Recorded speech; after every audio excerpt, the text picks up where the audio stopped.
I want to show you how far we have fallen, because it is important for us not to go over the cliff with the rest of humanity. And it is easy to do that. It is easy to get engaged in seeing people differently. In the book, The Great Reset, we talk about the dislodging of everything that you think you know, and the way that life is going to change in the world just because of technology. I'm going to do a show. I want to write a whole book on futurist stuff, but I want to do a show here in the next week. Please would you do your best to force me to do it, because I keep getting sidetracked, on what our children need to know for the job of the future.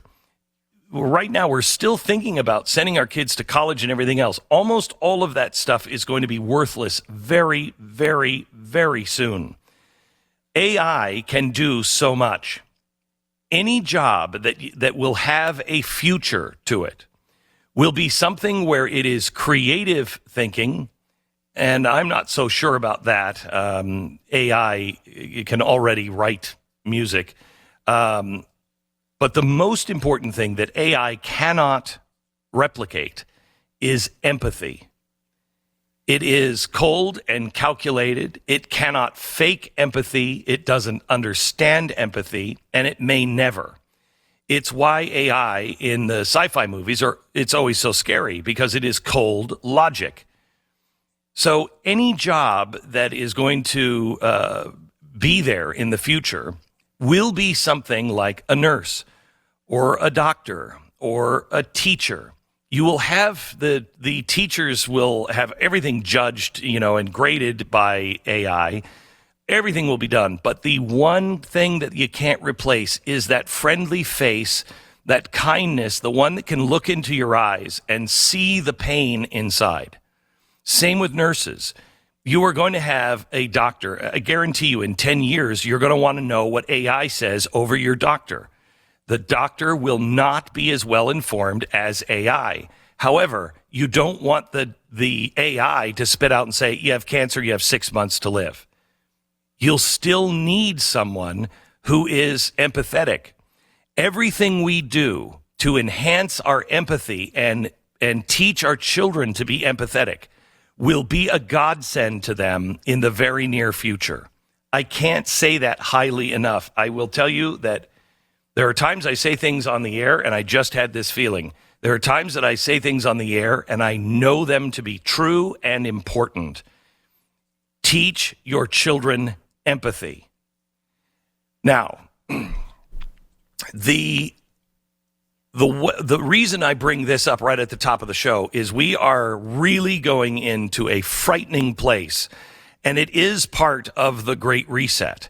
You have to isolate people. This is from anything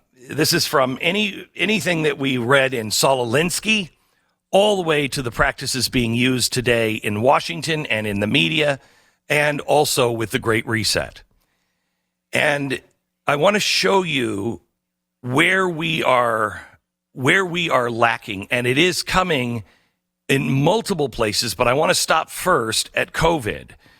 Listen, here's the LA Times on CNN. Listen, this is against every bit of natural known freedom that we have always claimed to have here in America. Here in America, the idea of freedom, the American dream is not to have a car in the garage and a nice house and a picket fence. That's not the American dream. That's what the progressives made the American dream into in the 1930s and 40s.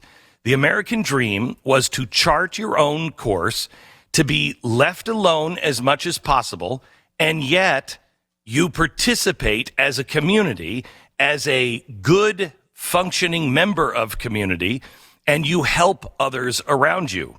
That we do have a social contract, but it is not a social contract that binds. You can be a despicable person that says, I don't want anything to do with you, and you're not punished for that. This is the concept, the biggest universal concept that we have to decide whether or not we believe in. Were you sent to Earth as a separate individual being that has your own faults, your own understandings, your own strengths, your own weaknesses, your own sins? Or do we belong to one another? Now, I would say that just like every family, we belong to one another until one chooses not to belong to one another. You don't tell your children what to do once they become of age, because they don't belong to you. They are their own person, and you've done your best to raise them right. But if they make mistakes, they make mistakes. And the more you try to hold on, the worse it will become, and the worse your relationship will become. Well, that's exactly what we are starting to do now. We are now looking and saying, we have to control other people. And yes, they're members of our family. Otherwise, we completely disown them and cut them off. No. When it comes to our own bodies, we all have our own choice. Now, here's the thing I really would like to ask reasonably of people. I've been on the receiving end of all kinds of horrible, horrible death threats and everything else. Let me ask you, what part of what I did was completely unacceptable and you would wish death on me? Was it that I got COVID before there was a vaccine? Was it that because I had antibodies and had antibody tests and I had several doctors tell me, don't take the vaccine now because you already have them. We're not sure what the vaccine will do. We're not sure. Science is not settled on this with the vaccine and the antibodies. It could help. It may not. Let's just watch it closely. I didn't take the vaccine, but I kept checking my antibodies. I did everything I could to stay healthy. I take my vitamins. I take zinc. I do everything that I'm supposed to do except get the 4 boosters and the vaccine. Others went another direction. They got the boosters and the vaccine. And some of those people are perfectly healthy today. Many of them are not. Because as we now know, this particular vaccine is 3 viruses out of date. It may lessen it, just like my having COVID lessens having COVID a second time. It may lessen the effects, but it doesn't stop you from getting getting Omicron. Omicron is something we all expected. This is a good development. It is becoming extraordinary,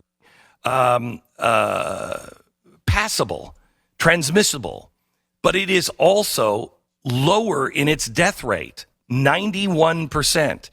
In England, they stopped with many of the masking and the rules and restrictions. They stopped those, and they said it was going to be a horror show, but it didn't happen. And in fact, now everybody has had COVID and Omicron, and it looks like they're pulling out of it faster than Europe and everywhere else. What part of any of this makes you feel so superior that you feel that you should take away people's health care?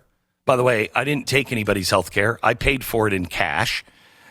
Take away people's health care or wish them ill. What part of the human experience has died inside of you? What part of politics has made this so you don't even listen to another person's opinion? You have become a doctor. You have become a scientist. What's worse is those two things are not true. You've just become a soldier. And a soldier in whose army? And what is the real intent? I know we all want to give people the benefit of the doubt, and I do. I give many people, if not most people, the benefit of the doubt that they want people to be alive. They don't want people to die. However, I have a hard time giving you the benefit of the doubt if this is the kind of rhetoric that you choose to use all the time. How can I give you the benefit of the doubt when you're wishing people dead and you're wishing to mock them after they die because they didn't agree with you? Now, let's also separate the difference between people who were anti-vax, because those people exist, and there are people who are anti-mandate, which is what I am. I'm not anti-vax. I'm anti-mandate of the vax. I am for the individual making their own choice, and that is for you to go get the vax if you want it. I am all for that if that's what you want. I recommend it to anybody who has multiple problems or is sick, old. They should get the vaccine. What makes you so superior? Now, I don't understand this because we're not at the beginning of this. We're at the end of this. And I want to read something to you from an op-ed over the weekend that I find extraordinarily disturbing. And if we start seeing each other as only enemies, as only people who are for the vaccine or against the vaccine, and none of even the gray areas, but that's how we define you, we are done as a society. If you enjoyed this video, hit like and subscribe to our channel so you'll be sure to see similar videos from BlazeTV with the added bonus of signaling YouTube that your voice and opinion still matters. And if you're looking for more great conservative content, check out one of the 2 videos suggested here.